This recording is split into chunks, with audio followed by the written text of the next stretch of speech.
Hi guys! Alright! So magandang tanghali po sa inyong lahat. So tanghali na po nakaalis si Kindness. And then ngayon po is hindi kami mamasyal, no? Mamalingki kami guys dahil nakita niyo po ulan ng ulan. Ayan. So sinulit namin na umalis ng bahay ngayon.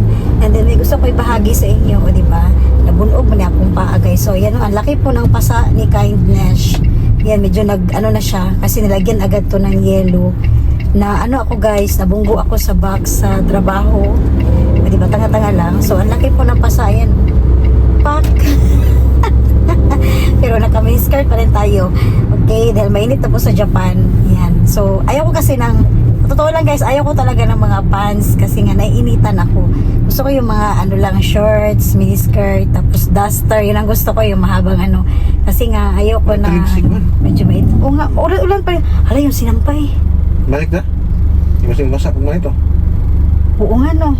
Uga-uga naman ito? Oo. Biglang nag-ano guys, balikan na lang namin yung sinampay kasi nilabas namin. Medyo, ayan o, kita ko sa inyo, medyo na. Ano ang temperature na? Umulan? Ha? Hindi na? Okay lang. Kapag nabasa di ulit, laban na lang natin sa laundry yun.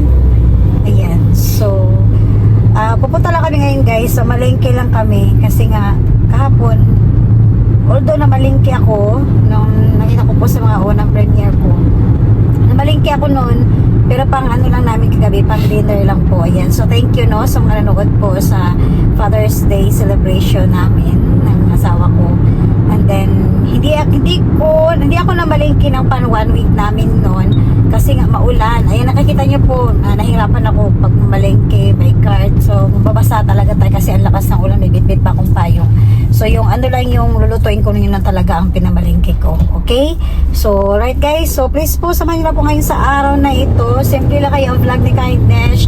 Kay medyo busy ko guys. Kay hindi naman lingit sa inyong kalaman na syempre pauwi nga tayo ng Pilipinas, no? So busy ako dahil may mga inaasikaso ako sa mga ticket, sa mga ayan, bla bla bla, di ba? Siguro bubuelo na to mag-vlog kapag pag nasa Pilipinas na tayo. Ayan, so Team Wealth, ayan po. So sa yung iba makikita ko siguro yung mga Team Wealth tibet sa depende sa schedule natin, no? Ayan po. And then syempre yung iba, basta may ano lang ako, may mga iba akong gustong mga plano, ayan, so sana matuloy, no, yung depende kasi sa schedule natin doon sa Pilipinas. Alright, so let's go guys. Ngayon is sasabihin na tayo para mamalengke si Kindness at magdagdag naman ako ng siguro ng tsokolate at iba pa, okay?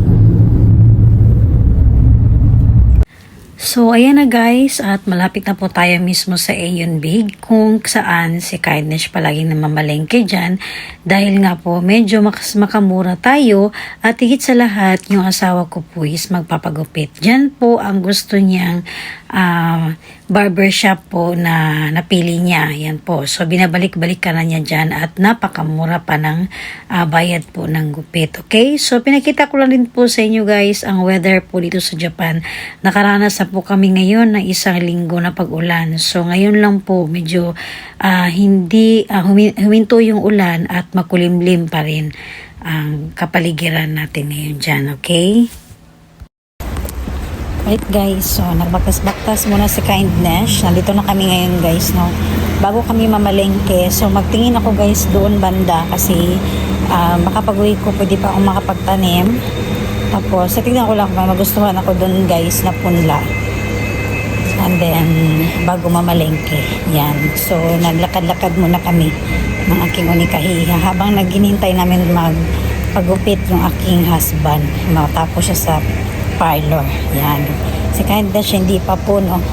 May schedule ako na kung kailan ako magpa-parlor kasi medyo mahaba na talaga yung buhok natin. Yan po. Okay.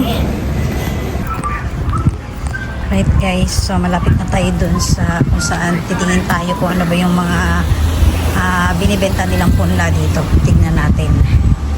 Ayan.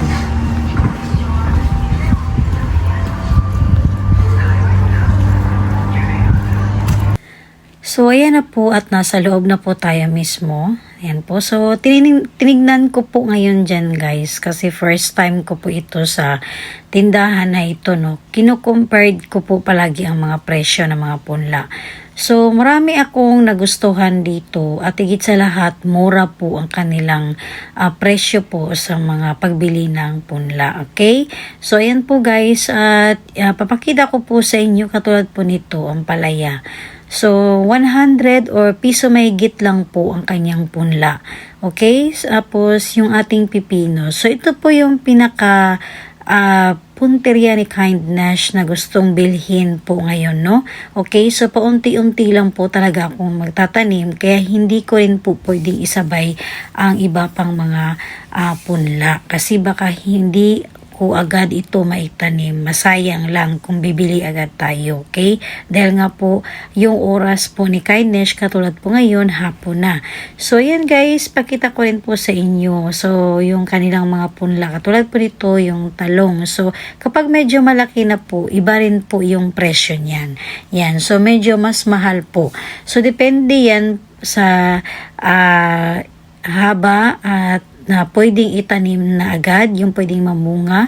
Yan po. So, yung nasa gitna halos mga kamatis po. Yan. So, pinapakita ko lang din po sa inyo na ito po is okra. Yan. So, napakamura po na kanyang mga punla. Halos tag-piso lang po mahigit. So, na ano ko lang po guys, na i-compare ko po yung mga price. And then, ito naman, sobrang na-amaze si Kindness dahil kung nakikita nyo po, napakaliit po ng kanyang paso, no? Pero may bunga na talaga siya ng talong. Okay? So, ayan po guys. Ito naman, ipapakita ko rin po sa inyo. Yan. So, marami po silang punla na binibenta dito at medyo mas makamura ka po talaga. Alright? So, inisip ko naman guys dahil bumabalik-balik naman ako sa lugar na ito, saka na po yung iba. Okay? So, ayan guys, katulad po niyan. Yan po. So, gustuhin ko mang bilhin yung iba dyan. Pero hindi ko talaga, pinigilan ko lang po talaga, no. Parang na-excite talaga si Kindness. Nakita ko po yung ibang mga pananim dyan. Kasi nga, napakamura na. At gustong-gusto ko na po talagang magtanim. Okay? So, ito po is bahagi ko naman po sa inyo, no. Dahil isang puno lang po ito ng kamatis. Pero kung nakita nyo po, napakarami niya pong bunga. Okay? So, actually, hindi lang po si Kindness ang nakatingin dyan guys, kaya din yung mga Japanese na amaze rin po sila kasi nasa paso lang po siya. Yan, pakita ko po sa inyo. Okay, so tsaka hindi pa gaano kalaki yung mga paso niya. So nilagyan lang po siya guys ng mga barricade para makatulong po sa paggapang po ng kanyang mga bunga po.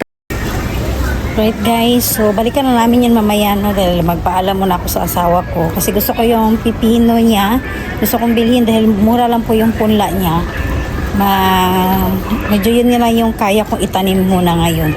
So gusto ko kasi maano na yung pagtatanim ko sa pipino. Okay? Right? So magpunta muna kami sa Hakoyan Shop. So, ayan na po guys, at nandito na po ako sa loob mismo ng Hakoyan Shop, okay? So, bumili ako guys ng mga bagong pang pusod natin sa ating buhok. At syempre, yung iba pa is nagdadalhin po ako para sa gamit ko po sa kusina. Ayan, so mga plastic po yan para sa segregate po ng mga karne. And then, isa po yung guys, yung mga chopsticks. So, naiwanan po yan. Nakalimutan ko po yung bilhin. Dapat ilagay ko po yan sa package. Pero, ayan, naipadala ko na po iyon. So, syempre guys, katulad po ng sinabi ko, kapag may mga nakalimutan ako, sa bagahe ko na po yan. So, mas gusto ko kasi guys na prepared po lahat yan. Right guys, so tapos na po si Kindness namili. Yan. Kaya let's go po na tayo sa kabilang store para mamalengke.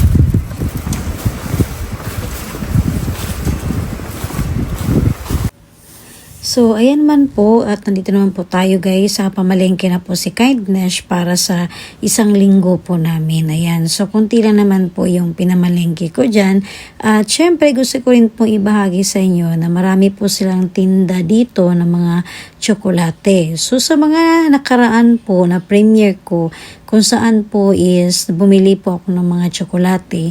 So, gusto ko lang pong i-share guys na yung tindahan na po yun, mas mura po yung ibang tsokolate nila. Kaya lang, yung iba dito guys, wala po doon. Yan. So, mas marami pong tinda dito ng mga tsokolate. So, napansin ko lang po guys, no, ang laki talaga ng dinagdag na presyo ngayon ng mga bilihin. Yan. So, madalas po, nasa mga 50 yen, ayan po. So, halos sobra pa sa kalahati compared noong umuwi ako na namili ako ng mga tsokolate. So, katulad po yan, dati hindi pa yan naabot ng piso mahigit or hakuyin mahigit. Pero ngayon, sobra pa po sa kulang-kulang na po halos mag 200 yen sa isang simpleng tsokolate lamang po yung walang ibang flavored. Okay? So, ito naman guys, ito po is mga junk foods, no? Ayan. So, madalas kaming kapag nanood ng movies, ayan, so, pan-stock lang naman po. And then, nagustuhan namin ito kasi may vinegar po siya. Okay? So, ayan po guys, pakita ko po sa inyo. So, yung iba naman, madalas ang mga pinamimili ni Kindness, yung mga katulad po nito, mura lang po yan guys. Wala sa mga piso po. Ayan. So, hindi po yan nagkakalaga ng piso. Napakamura lang po. Kasi nga po depende po yan sa brand. So dito sa Japan, may pagpipilian tayo dito guys na medyo makamura rin po tayo. Although pareho lang po yung lasa, pero iba naman po yung brand. Ayan, so gusto ko lang din pong ibahagi sa inyo no, kung gaano po ba katotoo ang presyo ngayon dito sa bigas. Yan, dito sa Japan. So, alam niyo po ba guys, grabe, 10 kilo po iyan. Umaabot na po ng 8,670 yen. So, kung sakali man, may tax pa yan, naabot po siya ng 9,000 mahigit. So, ibig sabihin yan, kulang-kulang po, aabot na po ng isang lapad. O kung sa atin po, ang 10 kilo ay umaabot na po sa atin ng 3,800 pesos or 4,000 pesos ang 10 kilo lamang. Okay? So, yun po, kamahal. Right guys, so tapos na kaming namalengke. So, ito po yung mga ni Kindness, no? Pang 1 week lang namin ito guys. Tapos yung iba, dadalhin ko rin sa bagahe. Mga lotion, yan po. Okay?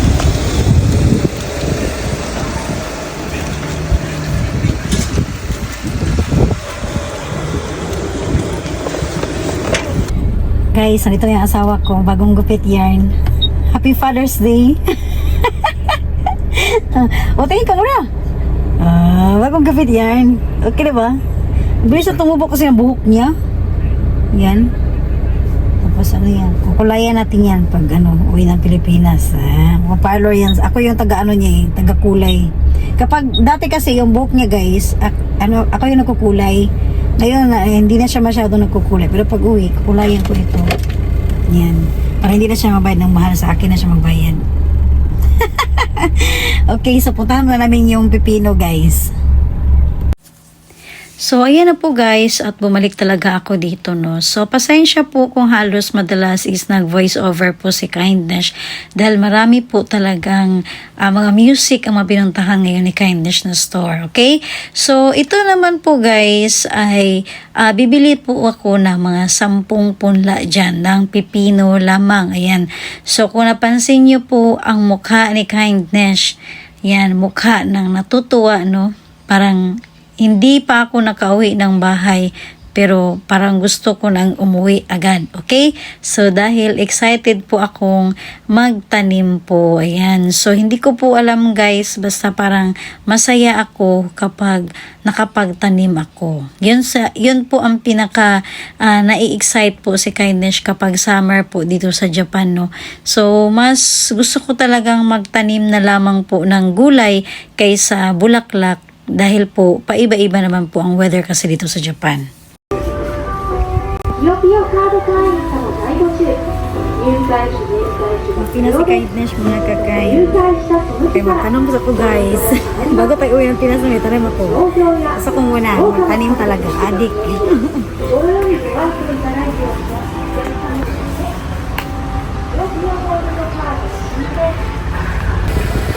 Alright guys, so ayan po, natupad rin ang gusto ni Kindness. Nahihirit talaga ako ngayon. No? Gusto ko itong itanim mamaya, so abangan nyo lang po guys. Dahil mas marami pong pipino ang tinanim ngayon ni Kindness. Ayan, 10 punla po.